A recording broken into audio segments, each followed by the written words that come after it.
ଗୋପୀନାଥ ଆପଣମାନଙ୍କୁ ପ୍ରଜ୍ୟୋତିଷ ୱାର୍ଲ୍ଡକୁ ସ୍ୱାଗତ। ଶନି ଜୟନ୍ତୀ ବିଭିନ୍ନ ସ୍ଥାନରେ ବିଭିନ୍ନ ପ୍ରକାରର ଆଉ ଭିନ୍ନ ଭିନ୍ନ ସମୟରେ ହୋଇଥାଏ।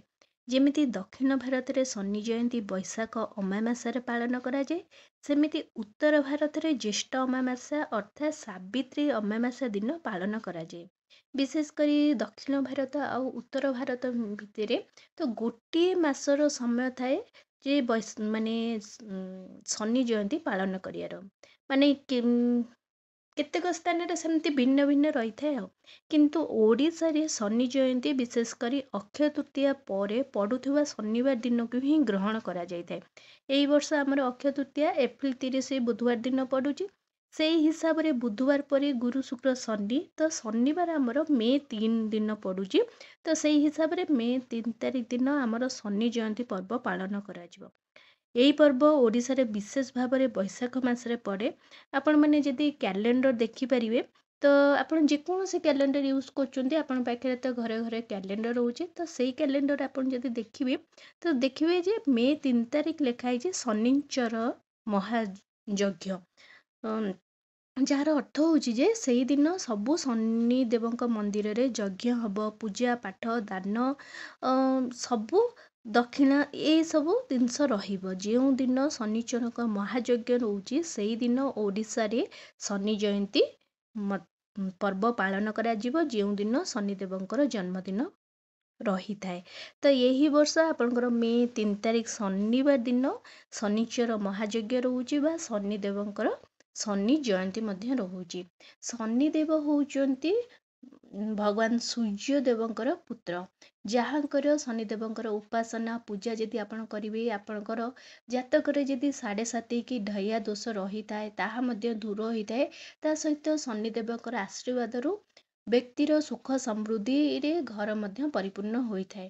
ଧାର୍ମିକ ମାନ୍ୟତା ଅନୁସାରେ ଶନି ଜୟନ୍ତୀରେ ଭଗବାନ ଶନିଦେବଙ୍କର ଜନ୍ମ ହେଇଥିଲା।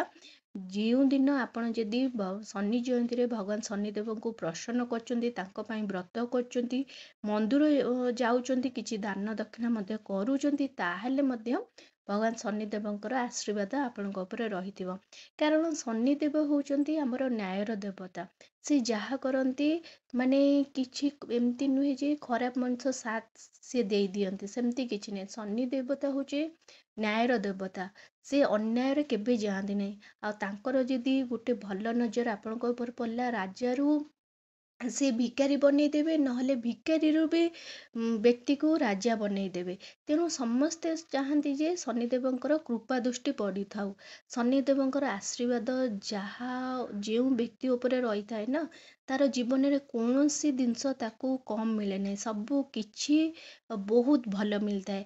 ଆଉ ଶନିଦେବ ଯାହା ପାଇଁ ରୁଷ୍ଟ ହୁଅନ୍ତି, ତାଙ୍କର 7.5 ହୁଏ, ଢୟା ମଧ୍ୟ ସେ ଦୋଷ ମଧ୍ୟ ପଡ଼ିଥାଏ। ତା ସହିତ ଶନି କୁଣ୍ଡଳୀରେ ମଧ୍ୟ ଶନି ଦୋଷ ମଧ୍ୟ ରହିଲେ ତାହା ମଧ୍ୟ ବହୁତ ଖରାପ ହେଇଥାଏ। ତେଣୁ ଆପଣ ଯଦି ଶନି ଜୟନ୍ତୀରେ ଶନିଦେବଙ୍କର ବିଧିବଦ୍ଧ ଭାବରେ ପୂଜା ପାଠ କରୁଛନ୍ତି, ତାହେଲେ ତାଙ୍କର କୃପା ଆପଣ ବହୁତ ଭଲସେ ମଧ୍ୟ ପାଇପାରିବେ। ତ ଶନି ଜୟନ୍ତୀ ଯେଉଁଦିନ ପଡ଼ୁଛି ସେଦିନ ଆପଣ କ'ଣ କରିବେ ଦେଖନ୍ତୁ। ଶନି ଜୟନ୍ତୀ ଯେଉଁଦିନ ପଡ଼ୁଛି ଆପଣ ସେଦିନ ମୁଣ୍ଡ ଧୋଇ ଗାଧେଇବେ। ଗାଧେଇ ସାରିଲା ପରେ ଆପଣ କ'ଣ କରିବେ, ଚାହିଁବେ ଯଦି ପ୍ରଥମେ ଘର ପୂଜା ନିଜର ନିତ୍ୟକର୍ମ ସାରି ଭଲ ଗୋଟେ ଧୁଆ ଲୁଗା ପିନ୍ଧି ଆପଣ କ'ଣ କରିବେ, ଆଗେ ନିଜର ଘର ପୂଜା କରିଦେବେ। ତାପରେ ବିଶେଷ କରି ଶନିଦେବଙ୍କର ପୂଜା ମନ୍ଦିରରେ କରାଯାଇଥାଏ। ତ ମନ୍ଦିର ପାଖାପାଖି ଯଦି ଆପଣ ଶନି ମନ୍ଦିର ଅଛି, ତ ଶନି ମନ୍ଦିର ଯାଆନ୍ତୁ, ସେଠି ପୂଜା କରନ୍ତୁ। ତ ଶନି ମନ୍ଦିର ପ୍ରଥମେ ବ୍ରାହ୍ମଣଙ୍କ ଦ୍ୱାରା ଆପଣ ପୂଜା ପାଠ କରେଇ ଦିଅନ୍ତୁ। ଭୋଗ ଯାହା ବି ଦୀପ ଧୂପ ପୂଜା ଭୋଗ ଅଛି ତାଙ୍କୁ ଦେଇକରି ଆପଣ ବ୍ରାହ୍ମଣଙ୍କ ଦ୍ୱାରା ପୂଜା କରେଇଦେବେ। କିନ୍ତୁ ମନ୍ଦିର ବ୍ୟତୀତ ତାର ଗୋଟେ ଅନ୍ୟ ଏକ ସ୍ଥାନ ଥାଏ ଯେଉଁଠି ଆପଣ ଶନିଦେବଙ୍କୁ କିଛି ଅର୍ପଣ କରିପାରିବେ। ତେଣୁ ସେଇ ସମୟରେ ଆପଣ କ'ଣ କରିବେ, ଆପଣ ସେଦିନ ଚାହିଁବେ ଯେ ଯଦି ଶନିଦେବଙ୍କର ପ୍ରିୟ ରଙ୍ଗ ହେଉଛି କଳା, ତେଣୁ ଶନିଦେବଙ୍କର ପ୍ରିୟ ରଙ୍ଗ ଯେହେତୁ କଳା, ତ ଆପଣ କ'ଣ କରିବେ, ସେଦିନ କଳା ରଙ୍ଗର ବସ୍ତ୍ର ଯଦି ଆପଣ ପିନ୍ଧୁଛନ୍ତି ତାହେଲେ ବହୁତ ଶୁଭ ମଧ୍ୟ ହେଇଥାଏ।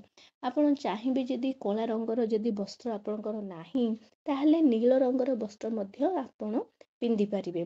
ତା ବ୍ୟତୀତ ଯେଉଁମାନେ ମାନସିକ କରିଥାନ୍ତି ସେମାନେ ମଧ୍ୟ ଶନିଦେବଙ୍କ ପାଖରେ ମାନସିକ କରିଥାନ୍ତି। ତ ସେଦିନ ଶନି ଜୟନ୍ତୀ ଦିନ ବହୁତ ଭଲ ହେଇଥାଏ। ତେଣୁ ଆପଣ ଯେଉଁମାନଙ୍କ ମାନସିକ ପୂର୍ଣ୍ଣ ହେଇଛି କି କ'ଣ ହେଇଛି ସେମାନେ ମଧ୍ୟ ଯେଉଁ ପାଣି ଢାଳିଥାନ୍ତି ଶନିଦେବଙ୍କ ଉପରେ ଆପଣ ପାଣି ଢାଳି ପାରିବେ। ଆପଣ କ'ଣ କରିବେ ଦେଖନ୍ତୁ, ଆପଣ ମାନସିକ କରନ୍ତୁ କି ନ କରନ୍ତୁ, କିନ୍ତୁ ଆପଣ ଚେଷ୍ଟା କରିବେ ଯେ ଯେତେବେଳେ ଆପଣ ଗୋଟେ କଳା ରଙ୍ଗର ବସ୍ତ୍ର ପିନ୍ଧି ପାଖରେ ଯଦି ଆପଣଙ୍କର ନଦୀ କି ଗୋଟେ ଛୋଟ ପୋଖରୀ ଅଛି, ଯାହା ବି ଅଛି, ସେଠୁ ଆପଣ କ'ଣ କରିବେ ଗାଧେଇବେ। ସେଇ ଓଦା ବସ୍ତ୍ରରେ ଆପଣ କ'ଣ କରିବେ ଶନିଦେବଙ୍କୁ ଜଳ ଯିବେ, ମାନେ ଜଳ ଆପଣ ଗୋଟେ ଢାଳ ନେଇଥିବେ ସେଇ କି କଳସ ନେଇଥିବେ, ସେଇଥିରେ ସେଇ ପୋଖରୀ ବା ନଦୀ କି ପାଖରେ ଯଦି ଯାହା ବି ଅଛି ତ ସେଇଠି ଆପଣ କ'ଣ କରିବେ ଜଳ ନେଇକରି ଶନିଦେବଙ୍କ ଚାଲିକରି ଖାଲି ପାଦରେ ଯିବେ। ସେ ଖାଲି ପାଦରେ ଯାଇ ଆପଣ କ'ଣ କରିବେ ଶନିଦେବଙ୍କ ଉପରେ ପାଣି ବା ଜଳ ଅର୍ପଣ କରିବେ।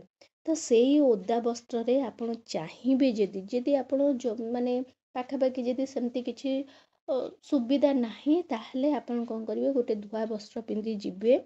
ତ ହାତରେ ଆପଣ କ'ଣ କରିବେ ସୋରିଷ ତେଲ, ରାଶି ତେଲ ନେଇକରି ଯିବେ। ଆଗେ କ'ଣ କରିବେ ଭଗବାନଙ୍କ ଉପରେ ଜଳ ଅର୍ପଣ କରିବେ। ମୁଁ କହୁଛି ଶନିଦେବଙ୍କର ଯେଉଁଠି ମୂର୍ତ୍ତି ଥିବ ତ ସେଠି ପ୍ରଥମେ କ'ଣ କରିବେ ତାଙ୍କୁ ଜଳ ଅର୍ପଣ କରିବେ। ତ ଆପଣ ମାନେ ଓଦା ବସ୍ତ୍ରରେ ହୁଅନ୍ତୁ କି ଆପଣ ଶୁଖିଲା ବସ୍ତ୍ରରେ ହୁଅନ୍ତୁ, ପ୍ରଥମେ ଜଳ ଅର୍ପଣ କରିବେ। ଜଳ ଅର୍ପଣ କରିସାରିଲା ପରେ ସୋରିଷ ତେଲ ଅର୍ପଣ କରିବେ। ସୋରିଷ ତେଲ ଅର୍ପଣ କରିସାରିଲା ପରେ ଆପଣ କ'ଣ କରିବେ କଳା ରାଶି ତେଲ, ଯେଉଁଟା ରାଶି ତେଲ ତାକୁ ଅର୍ପଣ କରିବେ। ଅର୍ପଣ କରିସାରିଲା ପରେ କ'ଣ କରିବେ ଶନିଦେବଙ୍କୁ କଳା ବସ୍ତ୍ର, କଳା କାଛ ସବୁ ମାର୍କେଟରେ ମିଳିଯାଉଛି, ସେଇ କଳା ବସ୍ତ୍ର କ'ଣ କରିବେ ଅର୍ପଣ କରିବେ। ଅପରାଜିତା ଫୁଲ ପାଖରେ, କାରଣ ଶନିଦେବଙ୍କ ପ୍ରିୟ ରଙ୍ଗ ହେଉଛି କଳା ରଙ୍ଗ, ନୀଳ ରଙ୍ଗ। ତେଣୁ ନୀଳ ରଙ୍ଗର ଫୁଲ ଯାହା ବି ଅଛି ଆପଣଙ୍କ ପାଖରେ, ନୀଳ ରଙ୍ଗର ଫୁଲ, ଅପରାଜିତା ଫୁଲ ଆପଣ ଅର୍ପଣ କରିବେ। ତା ବ୍ୟତୀତ ଆପଣ ଅର୍ପଣ କରିବେ। ତାପରେ ଚନ୍ଦନ ସିନ୍ଦୁର ଅର୍ପଣ କଲେ, ଅର୍ପଣ କରିସାରିଲା ପରେ ଦୀପ ଲଗେଇବେ। ଦୀପରେ କ'ଣ କରିବେ ରାଶି ତେଲର ଦୀପ ଦେବେ। ଶନିଦେବଙ୍କ ପାଖରେ ମାନେ ଆପଣ ଗୁଆ ଘିଅର ନ ଦେଇ ରାଶି ତେଲର ଦୀପ ଦେଲେ ବହୁତ ଶୁଭ ହେଇଥାଏ। ଆଉ ସେଇ ରାଶି ତେଲ ଯେଉଁ ଦୀପ ଦେବେ ସେଥିରେ କଳା ରାଶି 2ଟା ପକେଇଦେବେ। କଳା ରାଶିରେ ରାଶି ତେଲର ଦୀପ ଦେଇପାରିବେ, ନହେଲେ ଆପଣ ସୋରିଷ ତେଲର ଦୀପ ମଧ୍ୟ ଦେଇପାରିବେ। କିନ୍ତୁ ସୋରିଷ ତେଲ ଯଦି ଦେଉଛନ୍ତି ତାହେଲେ କଳା ରାଶି 2ଟା ପକେଇ ପାରିବେ। ତାପରେ ଭଗବାନଙ୍କୁ ସେଠି ଦକ୍ଷିଣା କିଛି ଦେବେ। ତାପରେ ଆଳତି ଦେବେ। ଆଳତି ଦେଇ ଯେମିତି ଆମର ପଞ୍ଚ ଉପଚାର ବିଧିରେ ପୂଜା କରନ୍ତି, ଆପଣ ଚାହିଁବେ ଭୋଗରେ ଆପଣ ରାଶି ଲଡ଼ୁ ଦେଇପାରିବେ। କି ଆପଣ ଘରୁ ଯଦି ମାନେ ବାଇଗଣ ଭଜା, ନୀଳ ରଙ୍ଗର ପରିବାରେ ଭଜା ହେଉଛି, ବାଇଗଣରେ ଆପଣ କ'ଣ କରିବେ ସେଠି ସୋରିଷ ତେଲରେ ଭାଜି ଆପଣ ଭୋଗ ଅର୍ପଣ କରିପାରିବେ। ନହେଲେ ଆପଣ ବିରି ଡାଲିର ଖିଚୁଡ଼ି ମଧ୍ୟ ମାନେ ପ୍ରସ୍ତୁତ କରି ଘରୁ ନେଇକରି ଆପଣ ସେଟା ବି ମଧ୍ୟ ଭୋଗ ଲଗେଇ ପାରିବେ। ନହେଲେ ଆପଣ ରାଶି ଲଡ଼ୁ ମଧ୍ୟ ଯେଉଁ ଗୁଡ଼ ସହିତ ତିଆରି ହୋଇଥାଏ, ଗୁଡ଼ ସହିତ ଯେଉଁ ରାଶି ଲଡ଼ୁ ତିଆରି ହେଇଥିବ ସେଇ ଲଡ଼ୁକୁ ମଧ୍ୟ ଭୋଗରେ ଆପଣ ଅର୍ପଣ କରିପାରିବେ। ତା ସହିତ ଆପଣ 8ଟି ଦୀପ, କାରଣ 8ଙ୍କର ମାନେ ଦେବତା ହେଉଛନ୍ତି ଶନିଦେବ। ତେଣୁକରି ସେଦିନ 8ଟି ଦୀପ, ସେଇ ଦୀପ ରାଶି ତେଲରେ ବା ସୋରିଷ ତେଲରେ ହେଇଥିବ, ସେଥିରେ କଳା ରାଶି 2ଟା ପକେଇଥିବେ। ତ ସେଇଥିରେ ଆପଣ କ'ଣ କରିବେ 8ଟି ଦୀପରେ ଆପଣ ଆଳତି କରିବେ। ଭଗବାନଙ୍କୁ ଆଳତି କରିବେ। ସେଇଠି ଆପଣଙ୍କ ପାଖରେ ଯଦି ଶନି ମନ୍ତ୍ର ଆପଣ ଜାଣିଛନ୍ତି, ଶନି ମନ୍ତ୍ର ଜପ କରିବେ, ନହେଲେ ଶନି ଚାଳିଶା ମଧ୍ୟ ପାଠ କରିବେ। ଶନି ମନ୍ତ୍ର ଆପଣ ଓಂ ସଂ ଶନିଶ୍ଚରାୟ ନମଃ ଏମିତି କହି ଆପଣ ମଧ୍ୟ ମାନେ ମନ୍ତ୍ର ଜାପ କରିପାରିବେ। ତାପରେ ଆପଣ କ'ଣ କରିବେ, ଯେଉଁ କାହାକୁ ଆପଣଙ୍କ ସାମର୍ଥ୍ୟ ହିସାବରେ ଆପଣ କ'ଣ କରିବେ କିଛି ଦାନ କରିବେ। ସେଦିନ ଆପଣ କଳା ରଙ୍ଗର ଯେମିତି ବସ୍ତ୍ର ହେଲା, ନହେଲେ କଳା ରଙ୍ଗର ଯେଉଁ ଆପଣଙ୍କ ବ୍ଲାଙ୍କେଟ୍ ଆସୁଛି ସେଟା ମଧ୍ୟ ଆପଣ ଦାନ କରିପାରିବେ। ନହେଲେ ବିରି ବରା, ରାଶି ଲଡ଼ୁ ଏସବୁ ମଧ୍ୟ ଆପଣ କଳା ବିରି, କଳା ରାଶି ଏସବୁ ଜିନିଷ ଆପଣ ଅର୍ପଣ କରିପାରିବେ। ଏତିକି ମାନେ ଶନିଦେବଙ୍କର ଏତିକି ପୂଜା ପାଠ କରିସାରିଲା ପରେ ଆପଣ କ'ଣ କରିବେ, ମନେକରି ସେଦିନ ହନୁମାନ ମନ୍ଦିର ଯିବେ। କାରଣ ଉଭୟ ହନୁମାନ ମନ୍ଦିର ମାନେ ହନୁମାନଙ୍କୁ ଆଉ ଶନିଦେବଙ୍କୁ ଏକାଠି ପୂଜା କଲେ ମାନେ ଆପଣଙ୍କର ଶନିଦେବଙ୍କର ଯାହା କୋପ ଦୃଷ୍ଟି ରହିଥାଏ ସିଏ ପଡ଼େ ନାହିଁ, ତାଙ୍କର କୋପ ଦୃଷ୍ଟିରୁ ରକ୍ଷା ପାଇଥାନ୍ତି। ତ ଆପଣ ପ୍ରଥମେ ଶନି ମନ୍ଦିର ପୂଜା କରିବେ, ତାପରେ ହନୁମାନ ମନ୍ଦିର ଯିବେ। ହନୁମାନ ମନ୍ଦିରରେ ହନୁମାନଙ୍କୁ ପଞ୍ଚ ଉପଚାର ବିଧିରେ ପ୍ରଥମେ କ'ଣ କରିବେ, ତାଙ୍କୁ ତେଲ ଅର୍ପଣ କରିବେ। ହନୁମାନ ମନ୍ଦିରରେ ଯାଇକିନା ହନୁମାନଙ୍କୁ ତେଲ ଅର୍ପଣ କଲେ, ତାଙ୍କୁ ଫୁଲ ଅର୍ପଣ କଲେ, ତାପରେ ଚନ୍ଦନ ସିନ୍ଦୁର ଭୋଗରେ ଆପଣ କଦଳୀ ନେଇପାରିବେ, କାରଣ କଦଳୀ ବି ହନୁମାନ ଦେବଙ୍କୁ ବହୁତ ପସନ୍ଦ, କି ଲଡ଼ୁ ନେଇପାରିବେ ହନୁମାନଙ୍କ ପାଇଁ। ତାଙ୍କୁ ଦୀପ ଧୂପ ଚନ୍ଦନ ସିନ୍ଦୁର ଦେଇ ପୂଜା କରିବେ। ତ ପୂଜା କରିସାରିଲା ପରେ ହନୁମାନ ଚାଳିଶା, ସେଇଠି ଆପଣଙ୍କ ପାଖରେ ଯଦି ବହି ଅଛି ତ ହନୁମାନ ଚାଳିଶା ମଧ୍ୟ ପାଠ କରିବେ।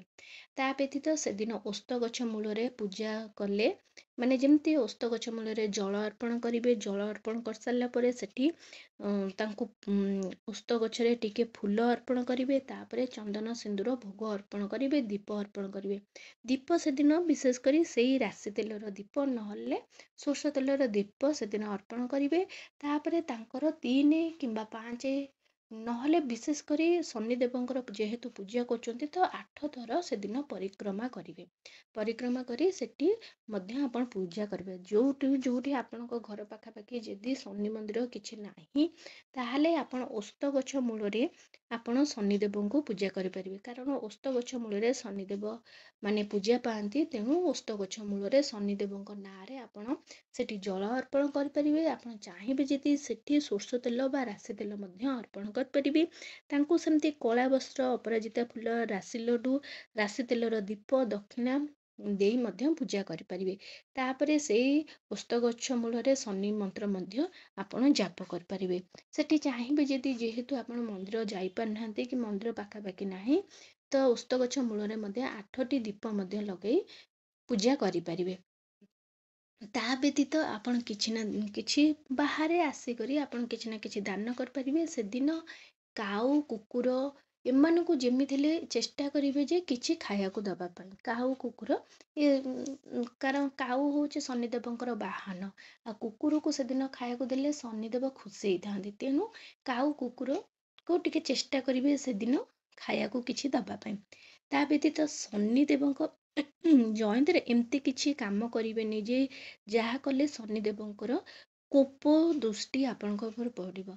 ପ୍ରଥମେ ହେଉଛି ସେଦିନ ଯେକୌଣସି ତଳ ମାନେ ଆପଣଙ୍କ ଲେବୁଲରେ ଯିଏ ତଳେ ଥିବେ, ମାନେ ଆପଣଙ୍କର ତେଣୁ ଆପଣ ଗୋଟେ ବଡ଼ ପୋଷ୍ଟ ଅଛନ୍ତି, ତ ଆପଣଙ୍କ ତଳ ପୋଷ୍ଟରେ ଯେଉଁମାନେ ସବୁ ଅଛନ୍ତି, କି ଗରିବ ହୁଅନ୍ତୁ, କି ମୂଲିଆ ହୁଅନ୍ତୁ, କୌଣସି ଅସହାୟ ଲୋକ ହୁଅନ୍ତୁ, କି କୌଣସି ଭିକାରୀ ହୁଅନ୍ତୁ, ସେଦିନ ଭୁଲ କରି ତାଙ୍କୁ ଅପମାନ କରିବେନି, ତାଙ୍କୁ ଗାଳି ମନ୍ଦ ଦେବେନି, ତାଙ୍କୁ ଖରାପ ଭାଷାରେ ମାନେ ଆପଣ ଗାଳି ଦେବେ ନାହିଁ, କି ନିନ୍ଦା ଅପମାନ କରିବେ ନାହିଁ।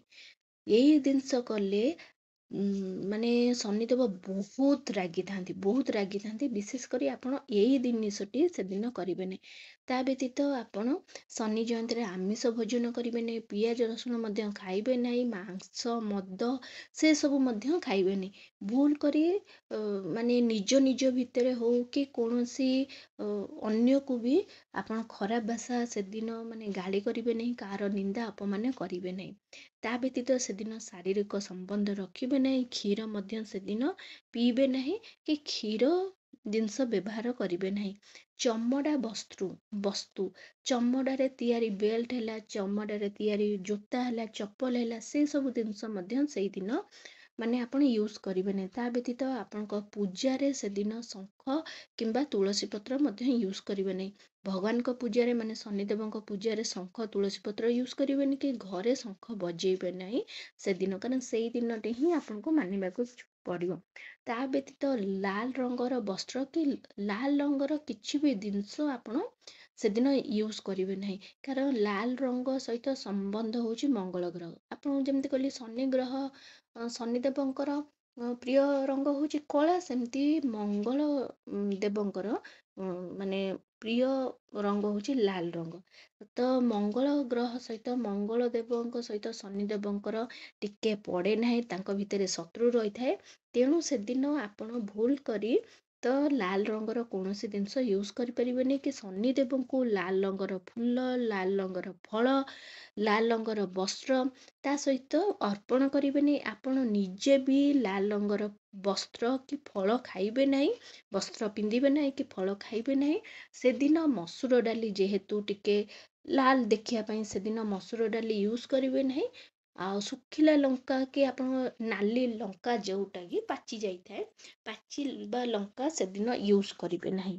ତା ବ୍ୟତୀତ ବସ୍ତୁର ମଧ୍ୟ ତମ୍ବା ଜିନିଷ ପ୍ରୟୋଗ କରିବେ ନାହିଁ। ମାନେ ତମ୍ବା ଆମେ କ'ଣ କରୁ, ତମ୍ବା ଜିନିଷରେ ଆପଣ କୌଣସି ପାତ୍ର ନେଇକିନା ପୂଜା କଲେ କି କ'ଣ କଲେ, ତ ସେଦିନ ପୂଜାରେ ଆପଣ ତମ୍ବା ବସ୍ତୁର ପ୍ରୟୋଗ କରିବେ ନାହିଁ। କାରଣ ତମ୍ବା ସୂର୍ଯ୍ୟଦେବଙ୍କ ସହିତ ସମ୍ବନ୍ଧିତ ହୋଇଥାଏ।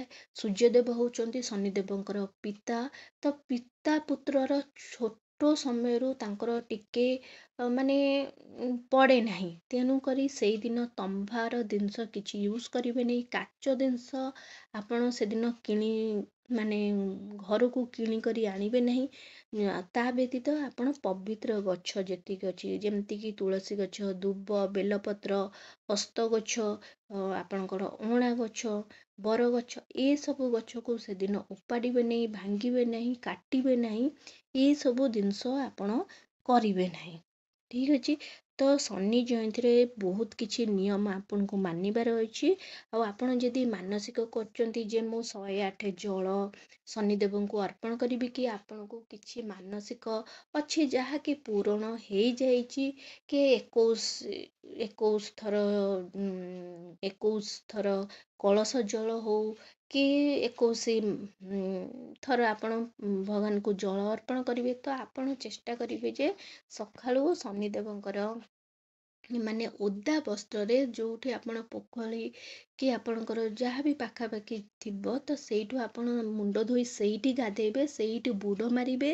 ସେଇଠୁ ହିଁ ଆପଣ କ'ଣ କରିବେ, ଆପଣ ଘରୁ ଥରେ ଗାଧେଇ କରି ଯାଇଥିବେ, ତାପରେ ସେଠି ଆଉ ଥରେ ଗୋଟେ ବୁଡ଼ ମାରିବେ। ବୁଡ଼ ମାରିକରି ସେଇ ଓଦା ବସ୍ତ୍ରରେ ଆପଣ କ'ଣ କରିବେ, ଥରେ ପାଣି ଢାଳିଲେ ସେଠୁ ପୁଣି ଆସିବେ, ପୁଣି ଥରେ ମାନେ ସେଇଠୁ ପାଣି ନେବେ, ପୋଖରୀରୁ ପାଣି ନେବେ, ପୁଣି ଥରେ ଆପଣ ପାଣି ଢାଳିବେ। ଏହିପରି ଭାବରେ ଆପଣ 21 ଥର କି 108 ଥର ଆପଣଙ୍କର ଯେତିକି ମାନସିକ ଥିବ ସେତିକି ଥର ଆପଣ ପାଣି ଢାଳି ପାରିବେ।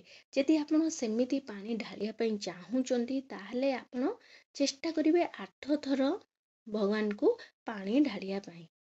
ଆଶା କରୁଛି ଶନି ଜୟନ୍ତୀ ବିଷୟରେ ଆପଣ କିଛି ନା କିଛି ଜାଣିବାକୁ ପାଇଲେ। ଯଦି ଏଇ ଭିଡ଼ିଓରୁ କିଛି ଜାଣିବାକୁ ପାଇଛନ୍ତି, ତାହେଲେ ଏଇ ଚ୍ୟାନେଲକୁ ଜଲ୍ଦି କରି ଲାଇକ୍, ସେୟାର, ସବସ୍କ୍ରାଇବ୍ କରି ଦିଅନ୍ତୁ। ନମସ୍କାର।